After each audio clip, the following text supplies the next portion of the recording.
Vi kan vist alle sammen godt blive enige om, at 2020 har været et meget mærkeligt år, som ingen af os havde regnet med. Det skulle have været det helt store runde tal med masser af aktiviteter. Corona, eller covid-19 som det jo hedder, gjorde, at vi blev anbefalet af myndighederne at blive hjemme i foråret, hvor Danmark blev lukket ned, og flere steder lå ødet hen. Selvom landet stille og roligt blev åbnet op igen, gjorde det svært for mange klubber at gennemføre deres veterantog. Og fra den 28. august blev det også et krav at bære mundbind eller visir i al offentlig transport. På trods af det lykkedes det os alligevel at se bare lidt aktiviteter her på jernbanen. Inden coronanedlukningen kunne Danmark igen se nattog på de danske skinner efter knap 6 år. Svenske Dagblads Dagens Nyheder havde booket et stort chartertog fra Euroexpress til Østrig, hvor Hector stod for transporten igennem Danmark. Turen til Østrig blev gennemført den 21. februar og returnerede igen den 1. marts. Den 7. marts kunne damplokomotivet E987 transporteres fra Tønder til Gedser Remise, så den kunne stå under tag. Og senere, den 20. juni, kunne MY 1104 også flyttes til samme placering. Begge transporter blev fulgt flittigt af mange interesserede entusiaster. Den københavnske metro kunne udvides til Nordhavnen den 28. marts, hvor myndighederne jo selvfølgelig anbefalede os om at blive hjemme. Strækningen mellem Ringsted og Næstved blev lukket i 8 måneder i år for at ombygge både banen og stationen i Glumsø, så strækningen er klar til 200 km/t og elektrificeringen.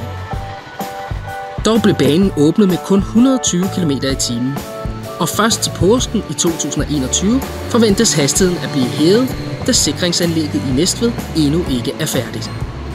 Stationen i Glumsø blev flyttet 200 meter sydpå, og linjeføringen nord for Glumsø blev rykket længere mod vest. Veterantogture blev det da lidt af trods coronaen. For eksempel MY Veterantogs tur rundt i Midtjylland. Og til deres tur til Rødby Færge i efteråret havde de deres nyrestaurerede BN-vogn med. Strækningen mellem Nykøbing Falster og Rødby Færge lukker til foråret næste år. Så indtil videre var dette det sidste veterantog til Rødby Færge. Jernbanemuseets MZ 1401 løb ud af revision i år, og dermed var der planlagt en afskeds- og gensyntur. Men museet turde ikke tage nogle chancer på grund af coronaen, så derfor blev turen kørt uden passagerer.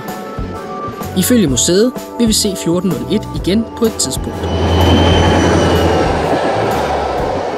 En af de sidste ture, som MZ 1401 nåede at køre, var transporten af EA 3004, som museet havde fået til udstillingen i Odense. Senere blev både MZ 1401, EA 3004, S736 og MY 1112 kørt op til deres magasin i Randers. Hvornår vi får dem alle sammen at se igen, er stadig uvist. Den 14. september ankom de første Vectron-lokomotiver til DSB til Danmark, og endda flere uger før tid. Det gjorde, at de allerede den 26. oktober kunne sættes i drift med passagerer. Det betød dog desværre også, at vi i år sagde farvel til Litra EA ved køreplansskiftet.